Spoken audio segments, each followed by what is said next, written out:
My wife was a lot younger than me, and she had a tween son when we met. Her ex had shared custody. I had a couple of grown children from my first wife. She passed away from cancer. My stepson Charlie and I never really bonded. He had a father, and he made it clear that I wasn't his parent, just his mom's husband. I respected this. He was always polite and respectful, just distant. I helped pay for his university when he went, and we attended his graduation. When he got married, our invitation was made out to his mother plus one. That was kind of a slap in the face, but we still attended and gave them a substantial cash gift to start their life. Unfortunately, the thank you card didn't even have my name on it. Later, my wife passed away from a stroke. She was 49. I didn't realize how much I loved her until she died. Charlie came to the funeral with his family, his wife, whom I had only met at the wedding, and his kids. We had known he had kids, but he never made an effort to bring them for a visit. My wife loved the kids, but Charlie wouldn't make an effort to come and see us. My wife only had a very small estate, and she left it all to Charlie. He also took almost everything of sentimental value that she owned before we got married. I didn't begrudge him any of it. My first grandchild just graduated cum laude last year, and I went to his graduation. My son and his wife have worked hard to get their kids into college, and I'm proud of them. My son mentioned that my grandson had a job waiting and would be debt-free pretty quickly. I asked how much he owed. Then I wrote him a check to pay it off. I plan to do this for all my grandchildren. I guess my daughter-in-law and my stepson's wife are Facebook friends. He found out what I did, and he asked if I plan to do the same for his children. I don't really have any connections to his kids. I don't see them. They don't consider me their grandfather. I personally only ever seen them at the funeral. I was really put off by him coming to ask about money after ignoring me for years. I know that if my wife were alive, she'd want me to help her son out. It just felt dirty. I said that I had the money for them in my will, and that if they needed it for university, I would give it to them early. He said I'm a petty little man, and his mom would be ashamed of me for treating his kids like this. I don't really think I owe them anything. They have a real grandfather. I'm only including them in my will for my wife's sake. So, am I the idiot? Not the idiot. You don't owe them anything, and it's very telling that Charlie wants no relationship with you except when it comes to money. He and his wife have already inherited under your wife's estate. In my opinion, you're not obligated to include them in your estate. I feel you've been more than generous in your treatment of the stepson. For the stepson to try and shame you and call you petty is shameful. Your decision, but I would cut this parasite out of my life and never look back. They have a biological grandfather that could meet their needs. Are your biological grandchildren going to have 3 grandfathers leaving them money? I suspect not. So why should your step-grandchildren get what would be a bonus inheritance, in addition to the inheritance they'll receive from their father and mother's parents, and in addition to the inheritance they've already received from your wife? Basically, you're not treating your own grandchildren fairly. Time to change your will. Sir, with all due respect, you would be nuts to give them anything. Unappreciative idiot, her son is. I barely got past the part where your name was left off of the thank you card without blowing a gasket. Your wife would be proud of you for not being taken advantage of by someone who only wants to use you. Disagree. You are the idiot. Every child this woman has would have hated you. She was young. She would have made money to inherit from her grandkids if she hadn't spent her life caring for you.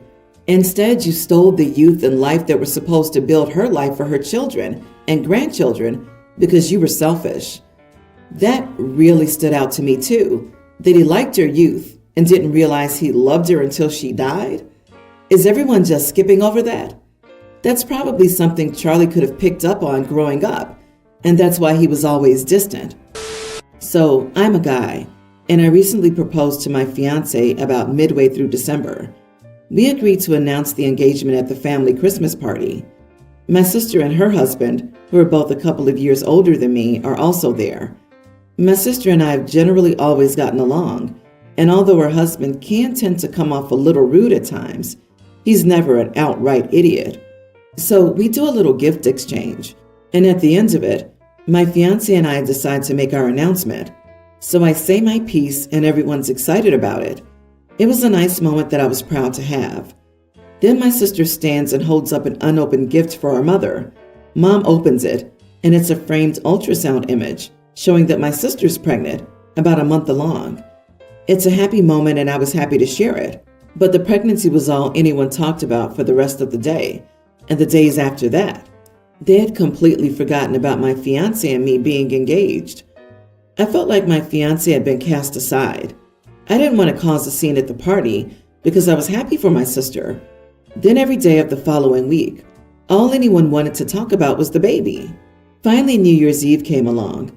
The party we have for that switches host every year, and it's my sister's house this time. My fiance didn't want to go to that party because she felt uncomfortable. So I called them, and my brother-in-law answered. He asked me what was up, and I told him we wouldn't be able to make it. He tried to change my mind, saying, "You and your girlfriend can come along," like he had forgotten or hadn't even acknowledged that we were engaged. I reminded him of our engagement, to which he said he couldn't have known since everyone was so excited about the baby. I hung up on him then and just tried to move on from it. Then my sister called and asked me why I was upset about her baby. I told her I wasn't upset about it.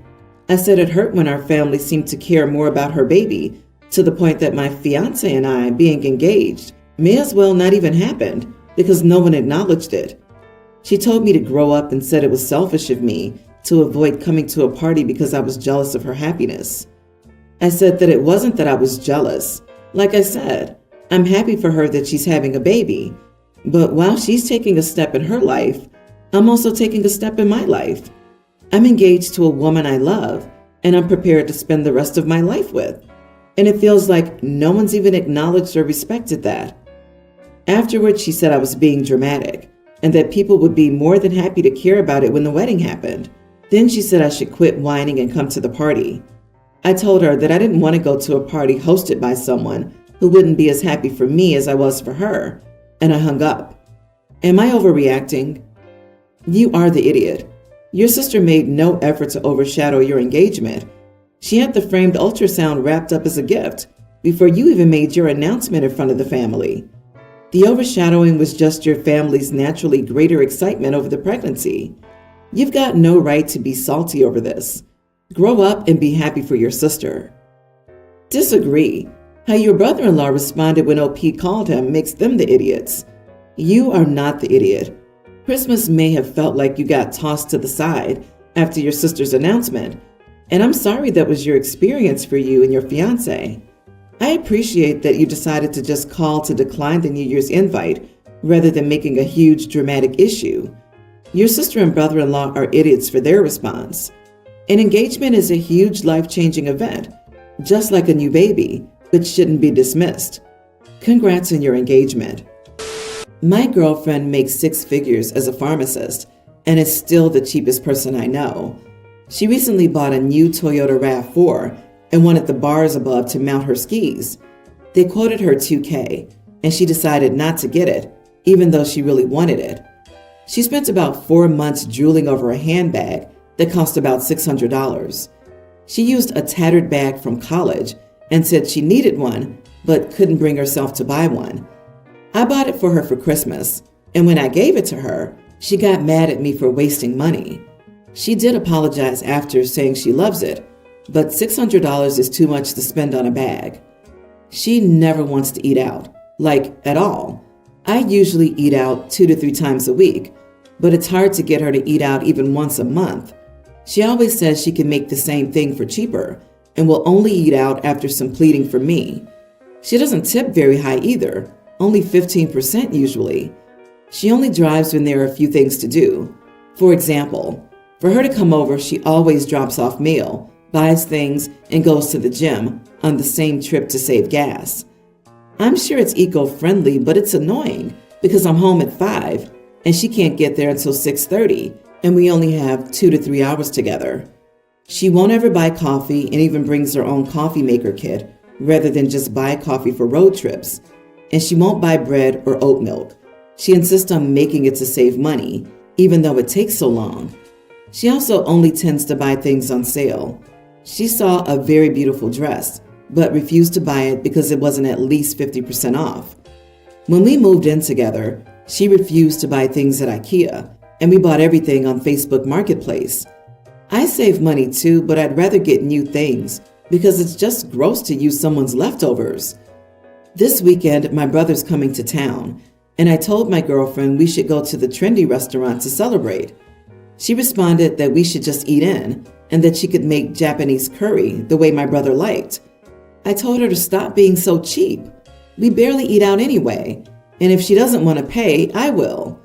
She got mad and accused me of being an idiot and refused to talk to me since. You are the idiot. Your girlfriend is being frugal, not cheap. She isn't spending money on things that she doesn't think are worth it. She isn't skimping on necessities or making life difficult. She's just choosing to live in a way where she can save, and I presume invest more. Believe it or not, this is how many well-off/wealthy people get to where they are. They save and invest more than they spend. You have two options. Either accept her for how she chooses to spend and save, or reconsider this relationship because her spending choices likely won't change drastically in the future. How come it's not okay for OP to call the girlfriend cheap for not spending money because she's just frugal, except how she is, but it's okay for her to get mad at OP for spending his own money how he sees fit? He's the idiot because he said to her the same thing she has said to him earlier, but reversed. At worst, this should be everybody's the idiot here. I don't see any reason for OP to be an idiot here if the girlfriend isn't one also. Yeah, so his brother's celebratory dinner isn't worth it? Honestly, she sounds exhausting and cheap.